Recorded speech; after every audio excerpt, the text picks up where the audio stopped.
할렐루야. 오늘 성경 말씀 누가복음 20장 보겠습니다. 누가복음 20장입니다. 하루는 예수께서 성전에서 백성을 가르치시며 복음을 전하실새 대제사장들과 서기관들이 장로들과 함께 가까이 와서 말하여 이르되 당신이 무슨 권위로 이런 일을 하는지 이 권위를 준 이가 누구인지 우리에게 말하라. 대답하여 이르시되 나도 한 말을 너에게 물으리니 내게 말하라. 요한의 세례가 하늘로부터냐 사람으로부터냐? 그들이 서로 의논하여 이르되 만일 하늘로부터라 하며 어찌하여 그를 믿지 아니하였느냐 할 것이요 만일 사람으로부터라 하면 백성이 요한을 선지자로 인정하니 그들이 다 우리를 돌로 칠 것이라 하고 대답하되 어디로부터인지 알지 못하노라 하니 예수께서 이르시되 나도 무슨 권위로 이런 일을 하는지 너희에게 이르지 아니하리라 하시니라. 그가 또 이 비유로 백성에게 말씀하시기 시작하시니라. 한 사람이 포도원을 만들어 농부들에게 새로 주고 타국에 가서 오래 있다가 때가 이름에 포도원 소출 얼마를 바치게 하려고 한 종을 농부들에게 보내니 농부들이 종을 몹시 때리고 거저 보내었거늘 다시 다른 종을 보내니 그도 몹시 때리고 능욕하고 거저 보내었거늘 다시 세 번째 종을 보내니 이 종도 상하게 하고 내쫓은지라. 포도원 주인이 이르되 어찌할까 내 사랑하는 아들을 보내리니 그들이 혹 그는 존대하리라 하였더니 농부들이 그를 보고 서로 의논하여 이르되 이는 상속자니 죽이고 그 유산을 우리의 것으로 만들자 하고 포도원 밖에 내쫓아 죽였느니라. 그런즉 포도원 주인이 이 사람들을 어떻게 하겠느냐? 와서 그 농부들을 진멸하고 포도원을 다른 사람들에게 주리라 하시니 사람들이 듣고 이르되 그렇게 되지 말아지이다 하거늘 그들을 보시며 이르시되 그러면 기록된 바 건축자들의 버린 돌이 모퉁이의 머릿돌이 되었느니라 함이 어찜이냐. 무릇 이 돌 위에 떨어지는 자는 깨어지겠고 이 돌이 사람 위에 떨어지면 그를 가루로 만들어 흩으리라 하시니라. 서기관들과 대제사장들이 예수의 이 비유는 자기들을 가리켜 말씀하심인 줄 알고 즉시 잡고자 하되 백성을 두려워하더라. 이에 그들이 엿보다가 예수를 총독의 다스림과 권세 아래에 넘기려 하여 정탐들을 보내어 그들로 스스로 의인인 체하며 예수의 말을 책잡게 하니 그들이 물어 이르되 선생님이여 우리가 아노니 당신은 바로 말씀하시고 가르치시며 사람을 외모로 취하지 아니하시고 오직 진리로서 하나님의 도를 가르치시나이다. 우리가 가이사에게 세를 바치는 것이 옳으니까 옳지 않으니까 하니 예수께서 그 간계를 아시고 이르시되 데나리온 하나를 내게 보이라. 누구 형상과 글이 여기 있느냐? 대답하되 가이사의 것이니이다. 이르시되 그런즉 가이사의 것은 가이사에게 하나님의 것은 하나님께 바치라 하시니 그들이 백성 앞에서 그의 말을 능히 책잡지 못하고 그의 대답을 놀랍게 여겨 침묵하니라. 부활이 없다고 주장하는 사두개인 중 어떤 이들이 와서 물어 이르되 선생님이여 모세가 우리에게 써 주기를 만일 어떤 사람의 형이 아내를 두고 자식이 없이 죽으면 그 동생이 그 아내를 취하여 형을 위하여 상속자를 세울지니라 하였나이다. 그런데 7형제가 있었는데 마지가 아내를 취하였다가 자식이 없이 죽고 그 둘째와 셋째가 그를 취하고 7이 다 그와 같이 자식이 없이 죽고 그 후에 여자도 죽었나이다. 7이 다 그를 아내로 취하였으니 부활 때 그 중에 누구 아내가 되리이까? 예수께서 이르시되 이 세상의 자녀들은 장가도 가고 시집되어 가되 저 세상과 및 죽은 자 가운데서 부활함을 얻기에 합당히 여김을 받은 자들은 장가가고 시집가는 일이 없으며 그들은 다시 죽을 수도 없나니 이는 천사와 동등이요 부활의 자녀로서 하나님의 자녀임이라.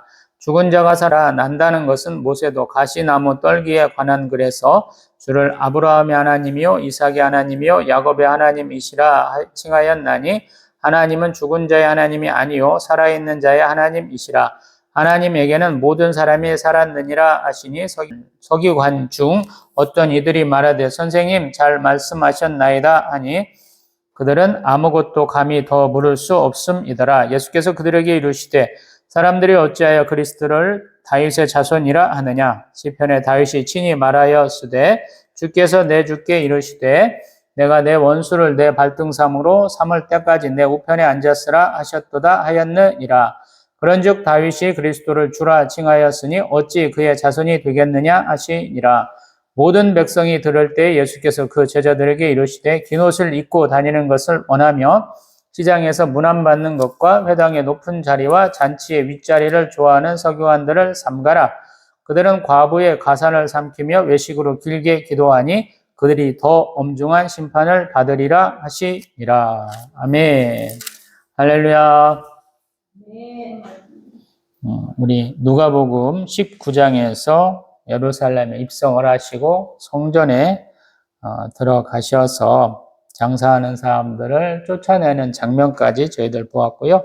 그리고 그 다음에 예수님이 성전에서 백성을 가르치시는 장면이죠. 예수님이 고난주간에 있었던 일들이에요.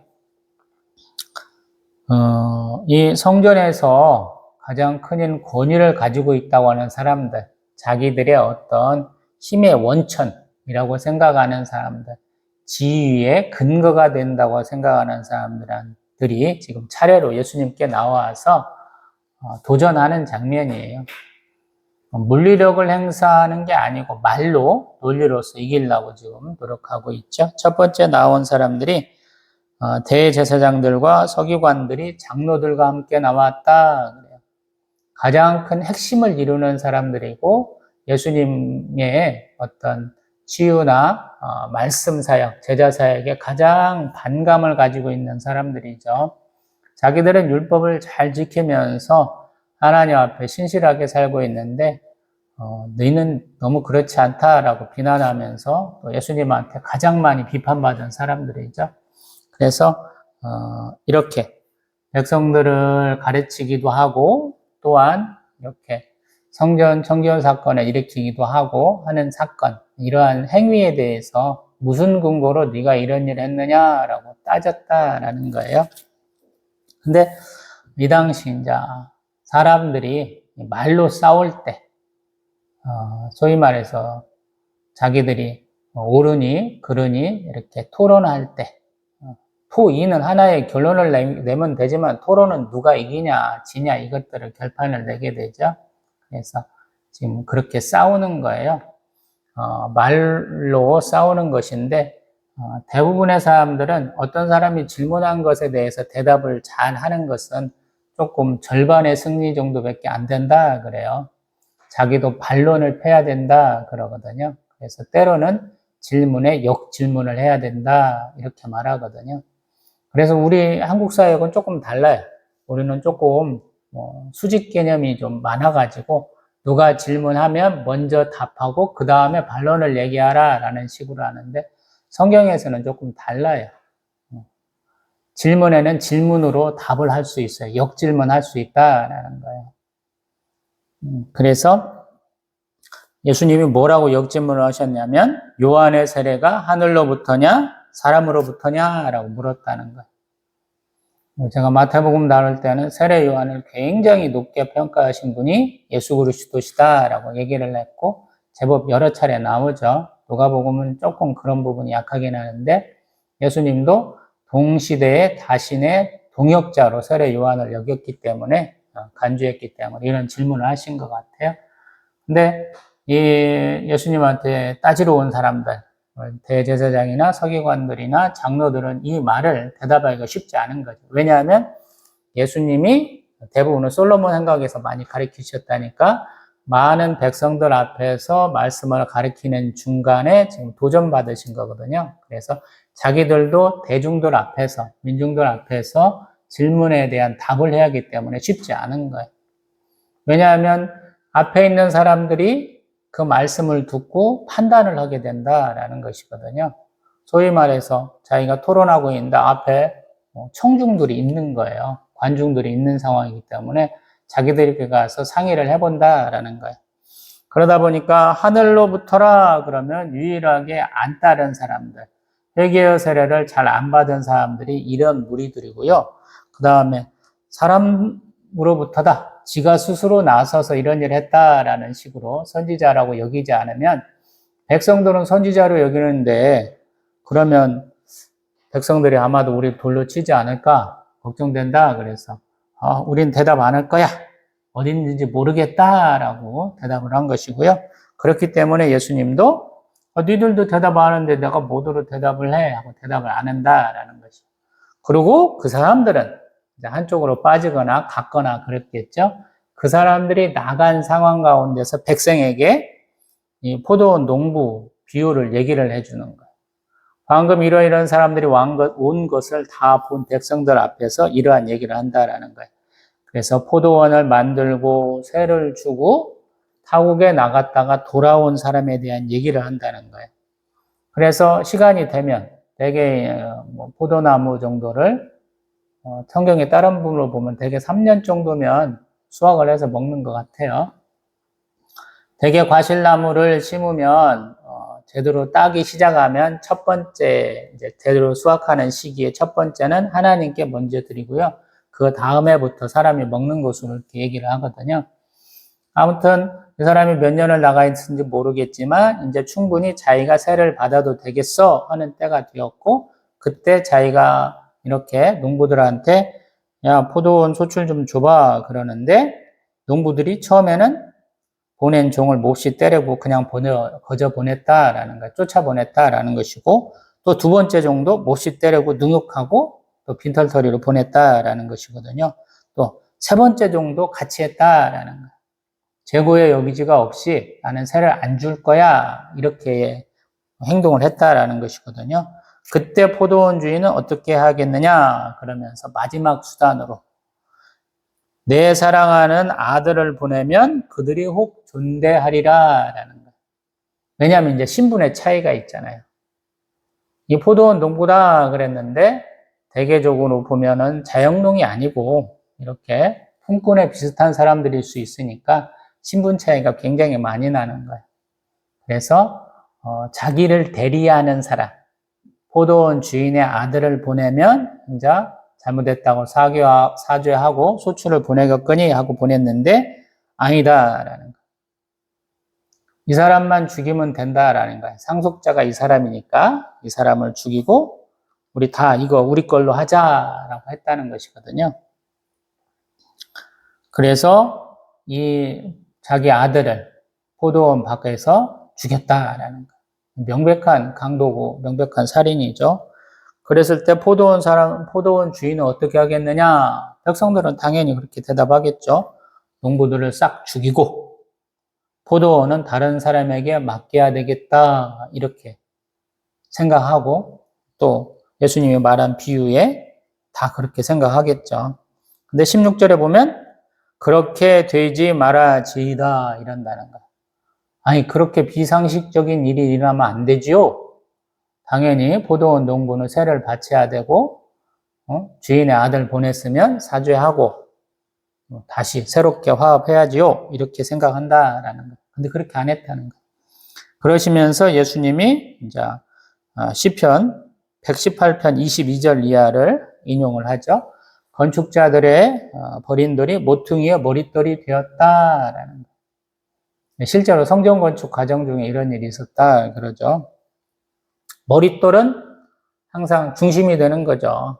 거기로부터 기둥을 세워갖고 가는 거예요. 가장 중요한 건데 잊어버렸다라는 가장 중요한 역할을 해야 되는 것인데 그것이 어디 있는지 모른다라는 좀 아이러니카라는 상황이죠. 그리고 이러한 모퉁이의 머릿돌에 누군가 떨어지면 그는 죽겠죠. 또 반대로 머릿돌이 사람 위에 떨어지면 그도 죽겠죠.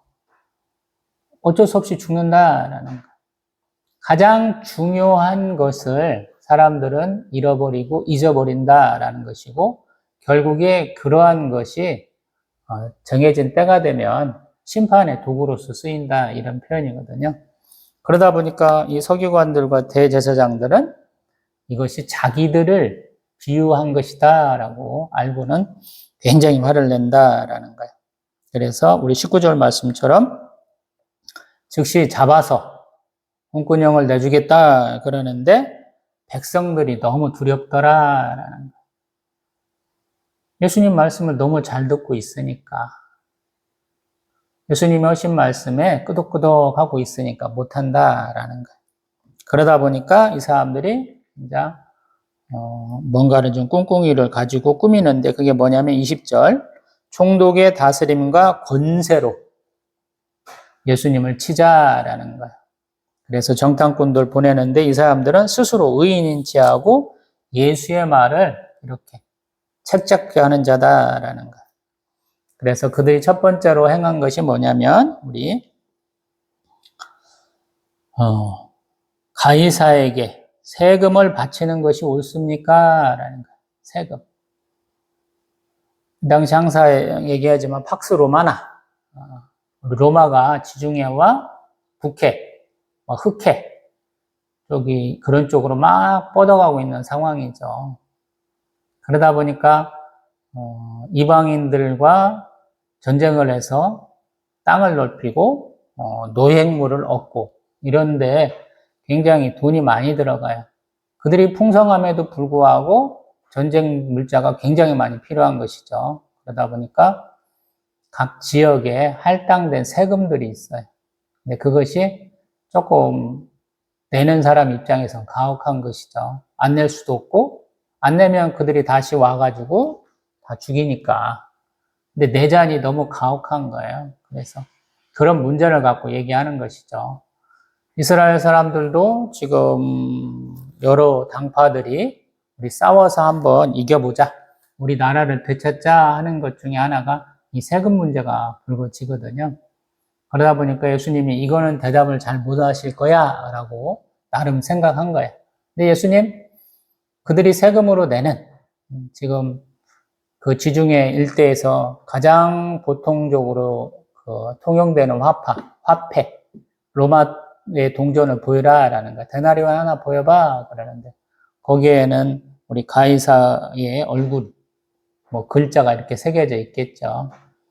그러다 보니까 가이사 것은 가이사에게 딱 주고 하나님 것은 하나님께 바치라라는 거예요. 왜냐하면 우리 19장에서 예수님이 장사하는 자들을 쫓아냈는데 그 장사하는 자들 중에는 성전 세금을 낼 때 돈이 조금 달라요. 일반 대중들이 유통하는 돈과 성전에서 이렇게 내는 돈이 달라요. 왜 그러냐면 중량이 조금 더 나간다 그래요.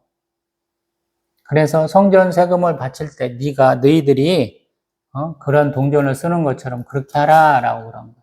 이게 할 말이 없는 거죠. 자기의 것을 자기에게 돌려주라 이런 걸 하는 거잖아요. 네 일들을 하라라고 그런 것이거든요. 이게 이것도 성공하지 못한 것이죠. 그 다음에는 우리 사두개인들이 나섰다라는 거예요. 아마 아까 말한 대제사장이나 장로들쯤에 해당하는 사람들일 거예요. 이 사람들은 특징이 뭐냐면 부활이 없다라는 거예요. 부활이 없어. 그리고 모세 오경만을 믿는 사람들이에요. 다른 성경을 잘 인정을 안 합니다. 그 사람들이 모세가 우리 신명기 25장 5절 이하에서 얘기한 거 어떤 사람이 형이 아내를 두고 자식이 없이 죽으면 그 동생이 그 아내를 취하여 형을 위하여 상속자를 세워라 하는 그 율법에 대한 얘기를 한다라는 거예요. 왜냐하면 이 사람들은 아브라함의 축복을 온전히 받으려고 그러죠. 땅과 자손의 축복이에요.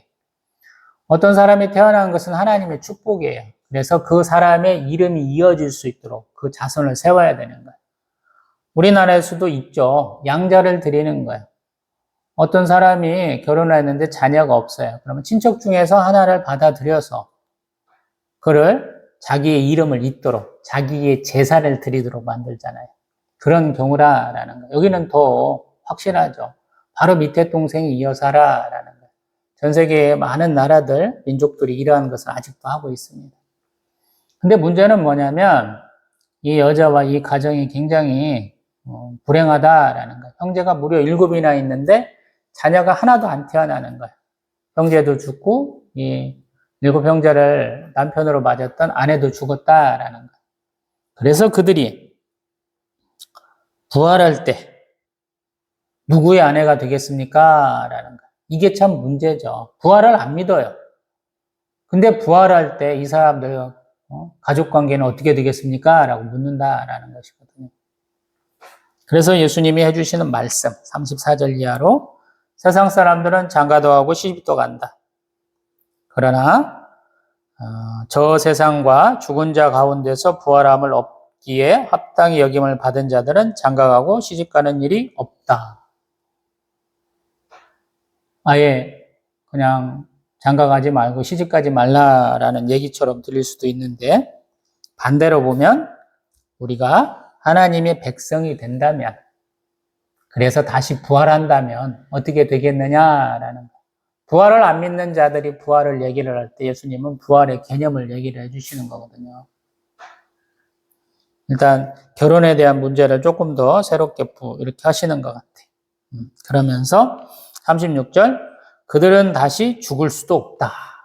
그래서 한번 우리가 영생을 얻으면 그게 계속 영생이에요. 그래서 천사와 동등이고 부활의 자녀로서 하나님의 자녀가 된다. 이렇게 얘기하고 있거든요. 그래서 조금 특이하죠. 우리가 계속 육신을 가지고 계속 사람의 자녀로 살아갈 것처럼 얘기를 하는데 예수님 아니다라는 거예요. 우리가 이제 그런 삶이 있는 게 아니야. 이제 천사와 같은 하나님의 자녀로서의 삶이 있다라는 거예요. 소위 말해서 생육하여 번성하여 땅에 충만하라. 이러한 개념을 조금 뛰어넘는다라고 말씀하시는 거거든요. 그러다 보니까 우리 37절에는 우리 출애굽기 3장 6절의 말씀을 인용하면서 모세가 가시떨기에 관한 글에서 우리 주를 아브라함의 하나님, 이삭의 하나님, 야곱의 하나님이라 칭하였다. 왜 그러냐면 하나님은 죽은 자의 하나님이 아니고 살아있는 자의 하나님이시다. 그래서 하나님은 모든 사람에게 살아있다. 그리고 하나님의 자녀이기 때문에 너도 살아있는 거야. 이렇게 얘기해요. 사실은. 죽음에 대한 얘기를 하지 말고 살아있는 거에 대한 얘기를 좀 해봐라는 거예요. 어떤 면에서 뭐 혼내는 것 같기도 하고 니들도 좀 니들 논리로 세웠으면 그 논리로 좀 제대로 가봐 이렇게 얘기하시는 것 같기도 하고 근데 더 심층적으로 바라보면 니들은 잘못된 거야. 부활이 꼭 있어 이렇게 말씀하시는 겁니다. 그래서 여태까지 나온 사람들은 자신의 근거를 지금 계속 상실하고 있죠. 자신의 권위를 계속 상실하고 있어요. 왜냐하면 자기가 이걸 자랑스럽게 얘기하면서 그거를 남들을 다스리는 근본으로 삼았던 것이 계속 부정당하고 있거든요. 예수님 앞에. 그러고 나서 39절 서기관들 중 어떤 사람들은 선생님 말씀 잘 하셨습니다. 그러고 아무것도 더 물을 것이 없었다라고 얘기를 해요. 왜냐하면 자기들도 해보고 싶었던 얘기죠. 자기들이 주장했던 거. 이게 이제 누가 보면 조금 독특한 면인지 모르겠어요. 같이 나오잖아요. 그놈들은. 다른 성경에서는. 서기관들, 사두개인들, 이런 사람들이 같이 나오거든요. 지네들끼리 서로 적대하는 사람들이 서로 같이 나온다, 이런 거예요. 사도 바울이 나중에 우리 공회에 가서 심판받을 때도 보면, 부활하신 예수 그리스도를 언급해서, 이 바리새파하고 공회원들 가운데 막 싸움이 벌어지는 장면이 있잖아요. 사도행전에 가면. 41절 이하로 보면 예수님은 항상 질문만 받는 분이 아니에요. 논리적으로 이겨야 되기 때문에 토론을 잘하기 때문에 예수님도 다시 말씀을 하셔요. 뭐라고 말씀하시냐면 사람들이 어찌하여 그리스도를 다윗의 자손이라고 하느냐라는 거예요. 그러시면서 시편 110편 1절 이하를 인용하시면서 내가 내 원수를 내 발등상으로 삼을 때까지 내 우편에 앉았으라 하셨다라는 거예요. 그러면서 다윗이 주를 이렇게 칭했는데 어찌 그의 자손이 되겠느냐라고 얘기하는 거예요. 사실은 논리적으로는 안 맞거든요. 자기의 자손이야. 자기의 후손이야. 그러면 내 아들아 이런 정도 할 수 있는 거거든요. 내 자손아 뭐 이렇게 할 수 있는데 우리 그리스도를 주라고 자기가 높일 수 있는 하나님과 동등한 격으로 이렇게 불렀기 때문에 논리적으로 맞는 얘기야? 이렇게 묻는 거예요. 아까 서기관은 당신이 말 잘했습니다 하고 아무 말도 못하고 갔다고 그러는데 여기는 생략된 것 같다라는 것이거든요. 그 사람들이 대답할 수 없는 것을 또 예수님이 말씀하셨다 이렇게 볼 수 있는 것이거든요. 그래서 또 45절 이하로 이제 망치로 이제 두들겨 박아요. 뭐라고 하냐면 제자들에게 오늘 나왔던 서기관들에 대한 얘기를 하는 거예요. 뭐라고 얘기했는지는 잘 안 나오지만 간단하게 당신 말씀이 옳았습니다 라고 허구만 간 것처럼 얘기를 하고 그 앞에는 세금 문제에 대한 얘기를 했던 것만 얘기를 하지만 이 사람들에 대한 행태를 또 한번 얘기를 하는 거예요. 물론 누가복음에서는 11장에서 했던 얘기랑 조금 결이 같습니다. 긴 옷 입고 다닌다. 또 시장에서 문안 받는다. 회당의 높은 자리에 차지한다. 잔치의 윗자리에 앉는다. 그러한 서기관들 조심해라. 또 47절 그들은 과부의 가산을 삼키고 외식으로 길게 기도한다. 그러니 그 사람들이 받을 엄중한 심판을 한번 봐라. 이런 식으로 말씀하신다라는 거. 이만큼만 놓고 봅니다. 예수님이 왕이다라고 예루살렘 입성하실 때 많은 사람들이 찬송을 했죠. 우리 누가복음 19장 38절 그렇게 찬송하셨잖아요.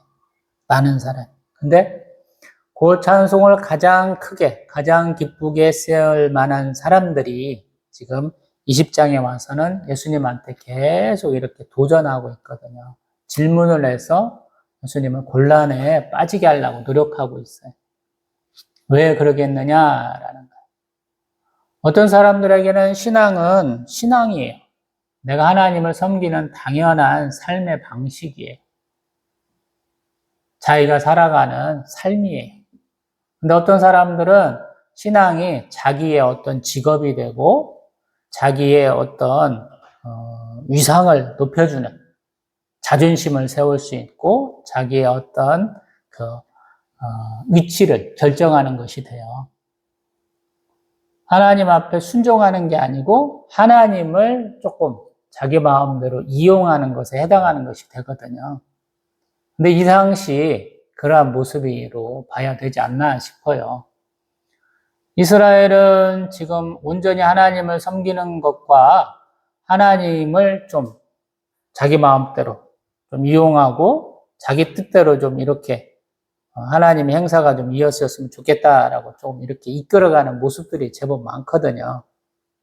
그래서 순종과 충성보다는 이용 쪽에 이렇게 반대되는 일들이 자꾸 왔다리 갔다리 하는 것이 아닌가 이런 생각을 좀 해보거든요. 개인적으로. 오늘도 그런 것 같아요. 지금 예수님을 가장 크게 환영하고 예수님의 명령에 가장 순종해야 되는 사람들이 와가지고 예수님의 그 권위가 무엇이냐라고 그거부터 따져 묻거든요.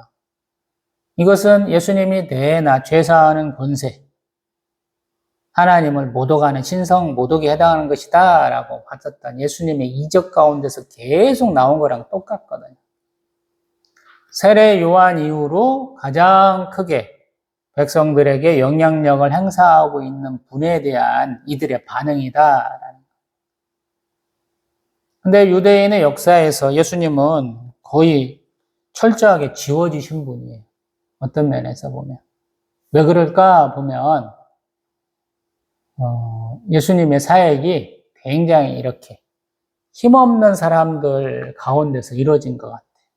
사회적 약자들 틈에서 이루어진 것 같아요.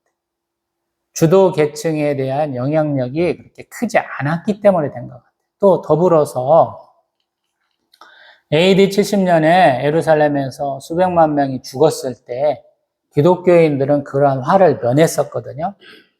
그러다 보니까 그 영향력이 유대인들이 많이 깎아내리려고 한 것 같아요. 실제로 유대인들은 중세를 거치면서 뭐 근세, 우리 좀 현대로 들어오면서도 그렇게 큰 영향력을 발휘한 게 아니거든요.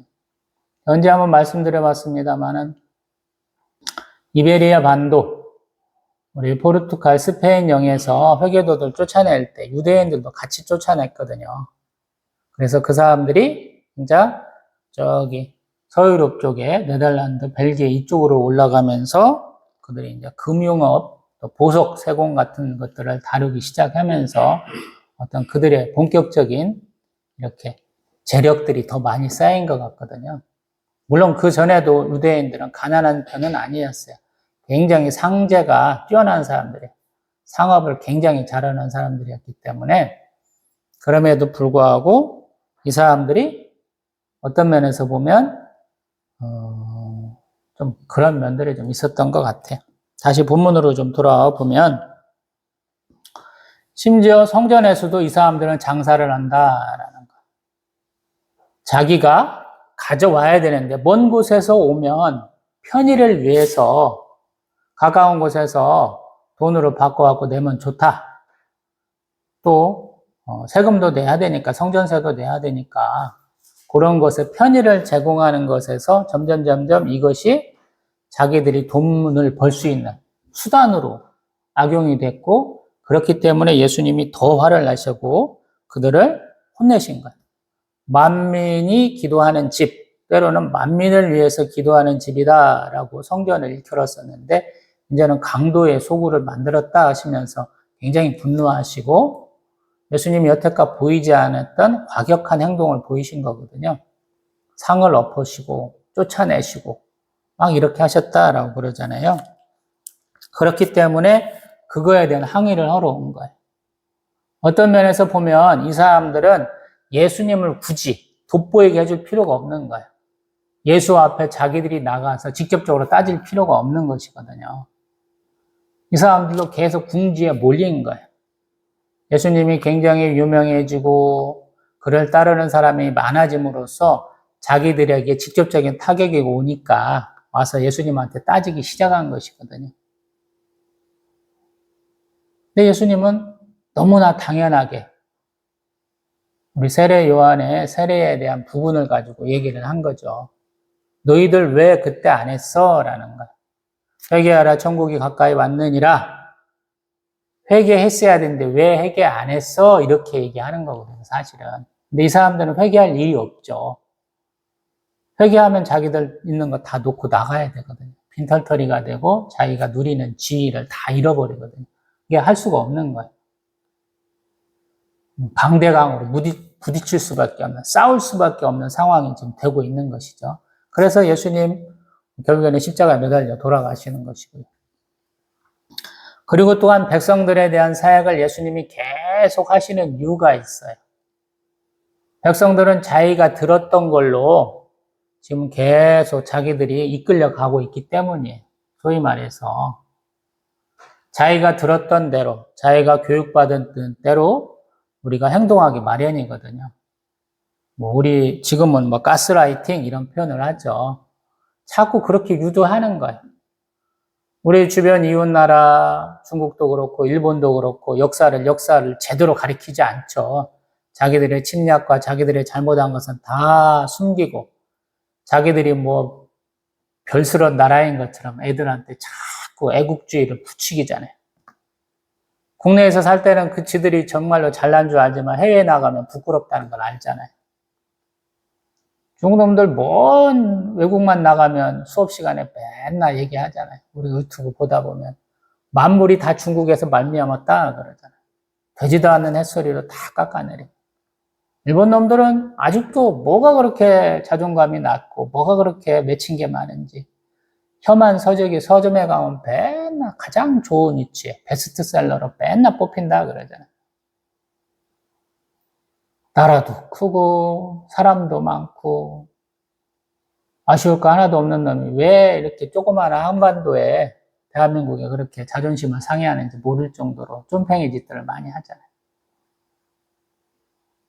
성경도 그런 것 같아요. 예수님한테 애달퍼 할 일이 없어요. 예수님한테 감정 상할 일이 없는 사람들이 계속 그런 상황이 가는 거예요. 왜냐하면 예수님의 사역이 그렇게 바닥에서부터 일어난 것이기 때문에 그래요. 소위 말해서 민중운동, 사회개혁에 해당하는 부분이 있기 때문에 그래요. 그래서 예수님이 항상 가장 낮은 자에게 말씀을 가르쳐줘요. 너희들이 여태껏 들어왔던 거는 조금 다르게 봐야 돼 라는 얘기를 계속적으로 해주는 거예요. 왜 이 사람들이 깨어있지 않으면 그 사람들의 그냥 노예처럼 그 사람들이 원하는 방향으로만 살아가야 하기 때문에 그렇게 하는 거예요. 우리 앞에도 권위 있는 새로운 말씀, 이런 표현을 앞에서도 들어봤었죠. 우리 누가복음 초반에서. 예수님 그렇게 말씀하십니다. 왜 그리고 자꾸 비유를 하느냐? 직접적으로 말하는 것은 좀 이렇게 말하는 것이 수준이 낮다라고 이 당시 생각하는 거예요. 지식층에서 사람들이. 좀 유머와 해학이 좀 있어야 되는 거예요. 우리 대한민국 사람들도 그거 굉장히 많죠. 우리가 어떤 유튜브나 매체에 무슨 기사가 나고 사건이 터지면 우리가 그 기사나 사건보다도 더 재미있게 읽는 것은 댓글이죠. 한국 사람들이 얼마나 유머와 재치가 넘치는지 몰라요. 어제 유튜브 본 곳에는 초등학생들 시험지 답안을 쓴 것이 있더라고요. 굉장히 재치 있더라고요. 저 같으면 틀렸다고 하는 게 아니고 세모 정도 주겠어요. 굉장히 재치 있더라고요. 그 말은 맞지. 충분히 생활하면서 그렇게 할 수 있겠더라고요. 우리의 교과서는 의의로 1960년대 사고를 가진 부분들이 제법 많거든요. 근데 우리는 2020년대 살고 있잖아요.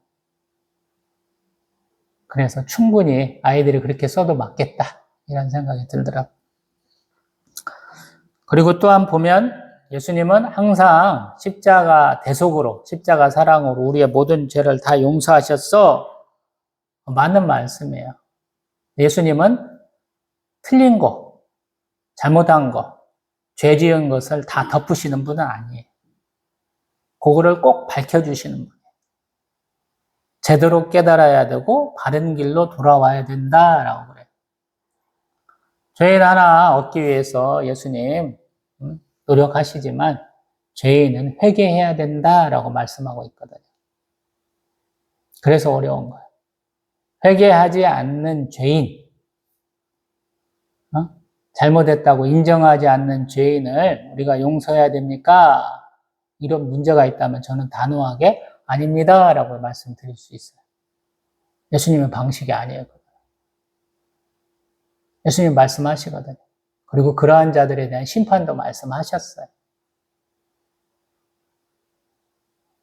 그래서 너무 일방적으로 자신의 양심에도 안 맞으면서 자신의 판단에도 안 맞으면서 일방적으로 용서하고 그러실 필요가 없어요. 또한 심판은 하나님 것이기 때문에 내가 직접적으로 심판하시겠다 이런 생각도 할 필요 없어요. 하나님 앞에 기도하고 있으면 됩니다. 또한 이 당시 상황, 이들이 질문한 것을 통해서 이스라엘이 어떤 상황에 있는지를 알게 돼요. 세례 요한을 통해서 회개운동이 일어났었는데 이제 그 빛이 완전히 사라졌다. 세금이나 부활하는 것으로 사람들이 제법 고민을 하고 있다. 이런 정도를 깨달을 수 있는 것이죠. 그러나 예수님은 자신의 정체성을 이들이 생각과는 전혀 다른 것으로 얘기한다라는 것. 우리가 신앙생활하면서 조금 간과하기가 쉬운 게 뭐냐면 나는 누구인가라는 거야. 나의 정체성이 무엇인가라는 거야. 누가 나를 판단하느냐라는 것이거든요.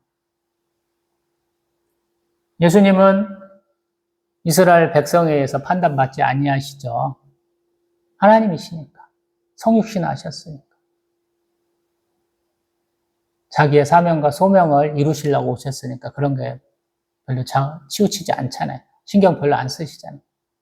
기면 기고 아니면 아니다 라고 딱 잘라 말씀하시잖아요. 우리도 사실은 그렇거든.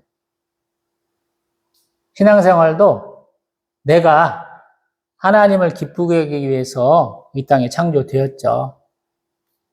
하나님 영광을 위해서 내가 살아가는 거예요. 그러한 정체성을 상실하면 이상한 소리들 많이 하는 거예요. 오늘 나온 사람들을 보면 자신의 정체성들을 다 부인하잖아요. 사실은. 맨 처음에 나왔던 우리 대제사장들도 자신의 정체성을 부인을 해요. 자기들도 기름 부은 사람이거든요. 세상에서 흔히 얘기하는. 그럼 하나님의 음성을 듣고 하나님의 뜻대로 행해야 되는데 그걸 거부하잖아요. 거짓으로 예수님 앞에서 막 말채잡으러 오는 서기관들도 마찬가지고, 자기들은 적극적으로 하나님 나라, 하나님 이 이스라엘 백성들 위해서 얘기해야 되는데 세금 문제나 얘기하고 있잖아요.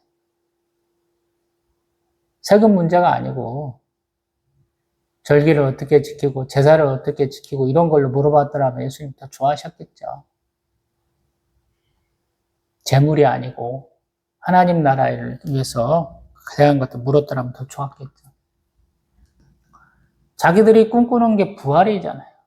근데 부활도 거부하는 놈들이 왜 부부관계가 지금 굉장히 많이 흐트러져 있는, 이혼이 막 이렇게 자유롭게 이루어지는 그 나라 가운데서 이런 얘기를 하냐고요. 그리고 왜 가장 봉사하고 섬길 수 있는 우리 서기관들은 더 자기들을 높이려고 하냐고 예수님 말씀하시는 거잖아요. 제자들 양육하면서도 너희들이 이렇게 이 사람들 잘 따라가면 좋겠어 하는 부류가 지금 하나도 없잖아요. 세상에 보기에는 자격도 없고 어떤 면에서 자질도 부족한 제자들을 이렇게 불러가지고 이 사람들은 이래서 안 돼, 저 사람들은 저래서 안 돼, 여기는 이래서 안 돼, 이 얘기를 다 보여주는 거예요.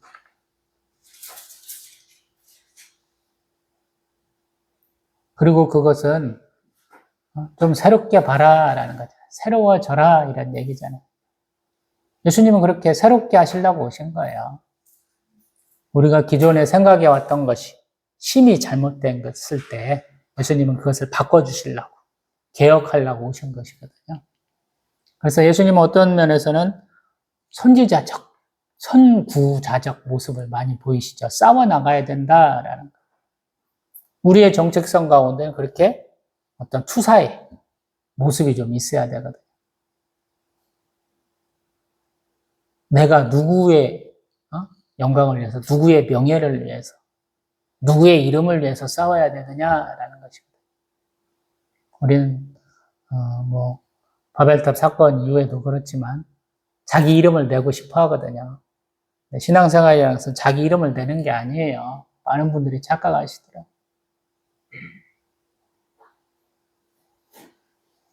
그랬을 때 굉장히 신앙생활에 많이 꼬여요. 사람들한테 인정받으려고 하면 많은 일들이 힘들어지거든요. 그러지 마시고 하나님 영광 위해서 하시라고. 하나님 이름 위해서 하시라고. 그러다 보면 굉장히 단순해집니다. 거절도 잘할 수 있어요. 물론 어려운 것도 승낙할 수 있어요. 내가 도저히 감당 못하는 것도 어떤 면에서는 받아들이고 행할 수 있거든요. 어려운 말씀 드려봤습니다. 너는 그렇게 살고 있냐? 물어보면 사실은 저도 잘 못 살아요. 그러나 저는 노력하고 있습니다. 라고 밖에 말씀 못 드리는 그런 장면이거든요. 아마 예수님이 고난주간 중에서 가장 괴로웠던 날 중에 하나일 거예요. 우리가 육체적 고통은 견디면 되지만 많이 삐뚤어진 사람을 바르게 잡아주기는 더 힘들거든요. 엇나간 사람을 받아 잡아주기는 너무 힘든 거예요. 제가 분재 얘기 참 많이 하는데 가지를 원하는 방향으로 자라게 하려면 철사거리라고 하는 우리 구리철사를 그 줄기나 가지하고 동일한 굵기를 써야 되거든요. 굵은 가지면 굵은 철사를 써야 돼요. 얇은 가지는 얇은 철사를 쓰는 거예요. 내 삶에 고난과 고통이 너무 심하다라고 혹시라도 누군가 말하신다면 내가 그만큼 엇나가고 있는 거예요. 어떤 면에서. 하나님이 그걸 바로잡으시려고 더 굵은 걸로 나를 감싸고 계신 거예요. 기도합니다.